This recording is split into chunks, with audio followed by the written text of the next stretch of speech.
नमस्कार. नवीन व्हिडिओमध्ये तुम्हा सर्वांचं खूप खूप स्वागत करते. आज आपण बॉटलला काटेपिन लावल्यानंतरचे त्याचे काय फायदे होतात हे तर बघणारच आहोत, पण त्याचबरोबर काही महत्त्वाच्या युजफुल टिप्स आणि ट्रिक्स देखील मी आज तुमच्यासोबत शेअर करते आहे, ज्या की तुमच्या रोजच्या कामामध्ये खूप कामी येऊ शकतात. त्यामुळे व्हिडिओला शेवटपर्यंत बघा आणि आवडल्यास आपल्या मित्रपरिवारास देखील शेअर करा. तर या ठिकाणी आपली पहिली आणि महत्त्वाची जी टिप्स आहे ती म्हणजे सर्दीच्या म्हणजे जे थंडीचे दिवस असतात त्यावेळेस किंवा पावसाळ्यामध्ये देखील असे जे बोटाचे जे भाग असतो त्या ठिकाणी असे आग होते किंवा लालसरपणा तयार होतो आणि त्याला खूप खाज देखील असते, जलन होते आणि खास करून महिलांना हा प्रॉब्लेम होत असतो. पायाला देखील सेम अशीच आग या ठिकाणी होत असते. कारण काय होतं की थंडीच्या दिवसामध्ये किंवा पावसामध्ये आपण ज्यावेळेस पाण्यामध्ये हात आपला असतो त्यावेळेस ही समस्या नक्की येते. तर अशा वेळेस जर तुमच्याकडे इमर्जन्सीमध्ये औषध नसेल तर तुम्ही ही ट्रिक नक्की ट्राय करून बघा. तर त्यासाठी आपल्याला घ्यायचं आहे व्हाईटवालं जे कोलगेट असतं तेच आपल्याला या ठिकाणी वापरायचं आहे. रेडवालं कोलगेट बिलकुल वापरायचं नाही आहे.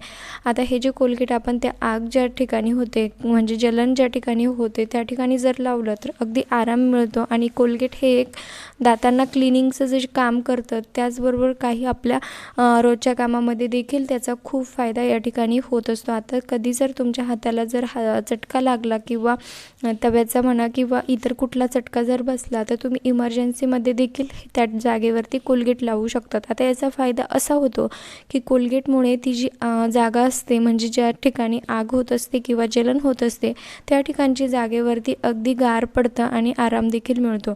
आता हे 15 ते 20 मिनटं आपल्याला असंच त्या ठिकाणी लावून ठेवायचं आहे. त्यानंतर स्वच्छ पाणी गार पाणी घेऊन तुम्हाला त्या ठिकाणची जी जागा आहे म्हणजे ज्या ठिकाणी आपल्याला लागलं किंवा जलन वगैरे होत असेल त्या ठिकाणची जागा तुम्हाला व्यवस्थित स्वच्छ करून घ्यायची आहे. आय होप की तुम्हाला ही ट्रिक आवडली असेल आणि हो तुम्ही हा व्हिडिओ कुठल्या गावातून किंवा शहरातून बघत आहात ते मला कमेंट्स करून नक्की कळवा, जेणेकरून मला कळेल की माझा व्हिडिओ कुठे कुठे पोहोचला ते.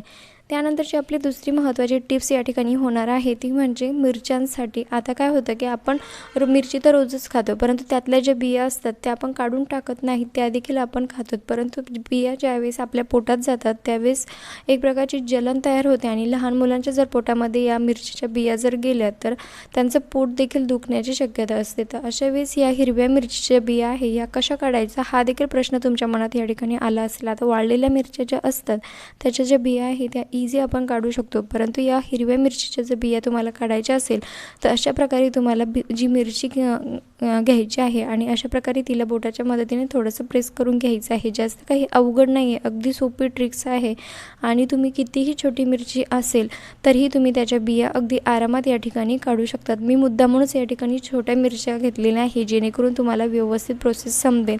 आणि त्याचा वरचा जो भाग आहे तोंडाकडचा त्या ठिकाणी मी कट करून घेतले आहे आणि बघू शकतात रिझल्ट अगदी तुमच्या समोर आहे. अगदी आरामात या मिरचीमधल्या ज्या बिया आहे सर्व बिया या ठिकाणी निघतात, एकही बी मिरचीमध्ये राहत नाही. आणि त्यानंतर तुम्ही बिया काढून घेतल्यानंतर तुम्ही या मिरचीचा वापर करू शकतात फोडणीसाठी किंवा पोह्यांसाठी किंवा इतर कुठेही तुम्ही जर मिरची कापून कट करून टाकत असाल तर अशा प्रकारे तुम्ही त्यातल्या बिया काढून घेऊन त्याच्यानंतर तुम्ही वापर करू शकतात. आणि अगदी सोपी ट्रिक्स आहे.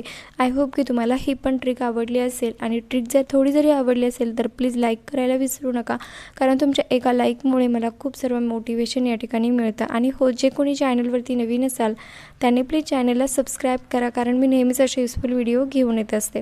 त्यानंतरची आपली दुसरी आणि महत्त्वाची शेवटची टिप्स जी होणार आहे ती म्हणजे बॉटलसाठी. आता बॉटल तर सर्वच जण वापरतात. काय होतं की लहान मुलं देखील स्कूलमध्ये बॉटल पाण्याची घेऊन जातात आणि आपण देखील इतर कुठे गावाला वगैरे गेलो की पाण्याची बॉटल सोबत घेऊन जातो. परंतु काय होतं की आपल्या बॅगमध्ये खूप सर्व सामान असतात आणि अशा वेळेस ही जी पाण्याची बॉटल असते किंवा दूध बॉटल देखील आपण सोबत जर घेऊन गेलो तर त्यातलं पाणी किंवा इतर काही गोष्टी लिक्विड पदार्थ जर असेल तर ते सांडण्याची काय होतं की भीती असते आणि बॅगमध्ये इतर सर्व सामान असल्यामुळे ते सुद्धा ओलं होण्याची खूप या ठिकाणी भीती असते. आता लहान मुलांना जर तुम्ही बॉटल देत असता शाळेमध्ये तर त्यांची देखील जी पाण्याची बॉटल आहे ती बॅगमध्ये इतरत कुठेतरी अशा प्रकारे खाली जाते. तर असं होऊ नये. ही बॉटल जी आहे ती सरळ कशी ठेवायची या ठिकाणी आपण एक ट्रिक मी तुमच्यासोबत शेअर करते. त्यासाठी आपल्याला घ्यायचं आहे या ठिकाणी रबर बँड.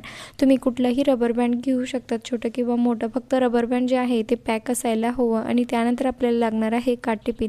आता काटेपिनच्या मदतीने आपल्याला हे जे रबर बँड आहे व्यवस्थित फिक्स करून घ्यायचं आहे त्या बॅगला. ज्या पण कुठल्या स्कूल बॅग असेल किंवा तुमची इतर कुठली पर्स वगैरे असेल तुम्ही तिला देखील अशा प्रकारे रबर बँड फिक्स करून ठेवू शकतात. आणि एकदा फिक्स केलेलं जे रबर बँड आहे ते रोज रोज काढायची देखील गरज नाही आहे. तुम्ही त्याला व्यवस्थित अशा प्रकारे कायमस्वरूपी अडकवून ठेवू शकतात. आणि बघू शकतात बॉटलचा जो वरचा भाग असतो तो आपल्याला रबरमध्ये अशा प्रकारे पॅक करून घ्यायचा आहे. त्यानंतर मी तुम्हाला रिझल्ट देखील तुमच्यासमोरच दाखवत आहे. जी बॉटल आपण उभी अशी ठेवलेली आहे ती आपण बिलकुल आपली बॅग जी आहे ती इकडे तिकडे कुठेही ठेवली, कितीही त्यामध्ये सामान जरी असेल तरीही जी बॉटल आहे ती आपली बॉटल इकडे तिकडे म्हणजे खाली कुठे पडणार नाही. बॅगमध्ये इतरत्र पाणी वगैरे कुठेही सांडणार नाही. लहान मुलांच्या बाबतीत ही समस्या नक्की होत असते, त्यामुळे त्यांच्यासाठी ही ट्रिक नक्की वापरून बघा.